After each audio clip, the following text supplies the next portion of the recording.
నేను వెళ్ళటం లేదు. అది పోలీసులు విచారించుకోవచ్చు, ఏమైనా చేయొచ్చు. కానీ తోటి జర్నలిస్ట్ని ఒక టీవీ ఆర్గనైజేషన్ మీద పోలీసులు ఈ రకంగా వ్యవహరించటం అది పద్ధతి కాదని నాకు అనిపిస్తుంది. సరే, నేను గతంలో ఈ సంఘటనకు సంబంధించి కేసులోని మెరిట్స్ డిమెరిట్స్లోకి నేను వెళ్ళటం లేదు. అది పోలీసులు విచారించుకోవచ్చు, ఏమైనా చేయొచ్చు. కానీ తోటి జర్నలిస్ట్ని ఒక టీవీ ఆర్గనైజేషన్ మీద పోలీసులు ఈ రకంగా వ్యవహరించటం అది పద్ధతి కాదని నాకు అనిపిస్తుంది. సరే, నేను గతంలో మీడియా అకాడమీ చైర్మన్గా ఉండడం వల్ల కానివ్వండి, లేదా సీనియర్ పాత్రికేయుడిగా ఉండడం వల్ల కానీ, ఇక్కడ నేను సుదీర్ఘకాలం చీఫ్ ఎడిటర్గా కూడా పనిచేశాను. కాబట్టి సంఘీభావం తెలపటం నా బాధ్యత అనుకుని నేను ఇక్కడికి వచ్చాను. నాకు అర్థమైంది ఏంటంటే, పోలీసులు అతిగా వ్యవహరించారు అనేటువంటి అభిప్రాయం కలుగుతా ఉంది. కేసు గురించి నోటీసులు ఇచ్చి విచారణ చేయటం ఇవన్నీ చేసుకోవచ్చు. ఆ తర్వాత నిజంగా ఎవరైనా బాధ్యులు అనుకుంటే అరెస్ట్ చేయాల్సిన అవసరం ఉంది అనుకుంటే చేయవచ్చు. కానీ దురదృష్టవశాత్తు ఇప్పుడు ఏమవుతుందంటే, ఈ తెలుగు రాష్ట్రాల్లో అక్కడ ఏపీలో ఉన్న రెడ్ బుక్ దిక్కుమాలిన గోలు ఇక్కడ కూడా వస్తోందా అన్న అనుమానం కలుగుతూ ఉంది. జర్నలిస్టుల మీద ఎవరిని పెడితే వాళ్ళని అరెస్ట్ చేయటాలు, అట్లా ఆ పరిస్థితి ఇక్కడ తెచ్చుకోకూడదని రేవంత్ రెడ్డి గారికి నేను విజ్ఞప్తి చేస్తున్నా. నిజమే, కేసులో తప్పుంటే చేయొచ్చు. ఇది మీ కాంగ్రెస్ అంతర్గత రాజకీయాల వల్ల బయటకు వచ్చిందా, లేకపోతే టీవీ ఛానల్ తప్పు చేసిందా, ఈ విషయాల్లోకి నేను వెళ్తలే. రకరకాల వార్తలు బయటకు వస్తూ ఉన్నాయి, వెళ్తూ ఉన్నాయి.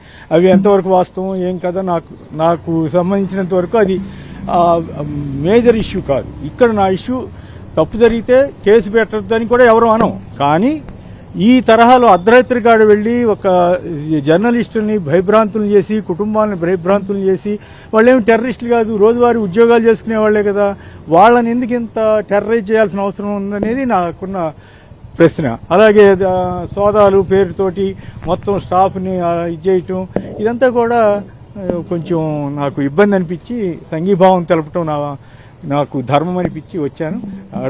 అంతే తప్ప ఈ రకమైనటువంటి పద్ధతులు రేవంత్ రెడ్డి గారు గత ప్రభుత్వాలు ఉన్నప్పుడు ఇదే రేవంత్ రెడ్డి గారు జర్నలిస్టుల పట్ల చాలా సానుకూలంగా మాట్లాడినటువంటి ఘట్టాలు ఉన్నాయి. మరి ఆయన టైంలో కూడా ఇట్లా జరిగితే, ఒకవేళ ఏదైనా తప్పు జరిగితే, ఈ తప్పు జరిగింది ఖండన ఇచ్చారు. ఖండన ఇచ్చిన తర్వాత కూడా కేసులు, సంబంధిత వ్యక్తులు కేసులు పెడితే అదొక రకం. సరే, అయినప్పుడు కూడా ఈ రోజుల్లో ఎవరు పెట్టినా సరే తీసుకుంటున్నారు, నడుస్తూ ఉంది, జరుగుతూ ఉంది. కానీ అది మంచి సంప్రదాయం కాదు. జర్నలిస్టుల మీద ఈ రకంగా దాడులు చేయటం ఈ పద్ధతి కాదు.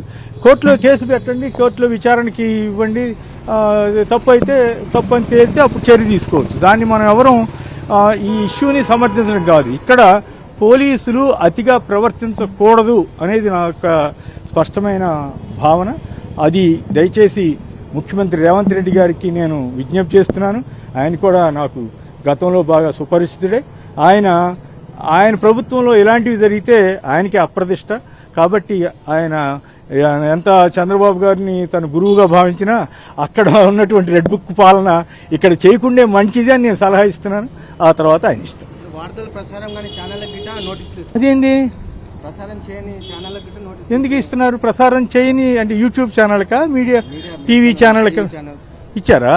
అది ఇంకా తప్పది. మరి పోలీసులు ఎందుకు అట్లా? జనరల్గా సత్యనారాయణ గారికి మంచి పేరే ఉంది, కానీ కొన్ని సందర్భాల్లో ఆయన కొంచెం ఓవర్ యాక్టివ్ అవుతారనేటువంటి విమర్శ కూడా ఉంది. మరి ఆ సిట్ వేశారు, సిట్ దర్యాప్తు ఇవన్నీ చేసి ఆ తర్వాత నోటీసులు ఇచ్చి వీళ్ళని ఎంక్వైరీ చేసి వరుసనే అప్పుడు ఏదైనా చర్య తీసుకున్నట్టయితే బాగుండేది. కానీ అర్ధరాత్రిగాడు వీళ్ళేం టెర్రరిస్టులు కాదు, ఎప్పుడు ఉద్యోగాలు చేసుకునేవాళ్ళు. ఇటువంటి పరిస్థితిలో వీళ్ళు చేయకుండా ఉంటే, అందుట్లోనూ మీరు చెబుతుంది కరెక్ట్ అయితే అది ఇంకా అన్యాయం కదా. ఏది సంబంధం లేని ఛానళ్ళకి ఈ రాజకీయ క్రీడగా మార్చొద్దని నా విజ్ఞప్తి. పోలీసు వారిని ఇది బీఆర్ఎస్ కాంగ్రెస్ మధ్య ఏమైనా జరగచ్చు, అది మనకు సంబంధం లేని విషయం. కానీ మధ్యలో జర్నలిస్టుల్ని బలిపశువులు చేయొద్దని మాత్రం నా విజ్ఞప్తి.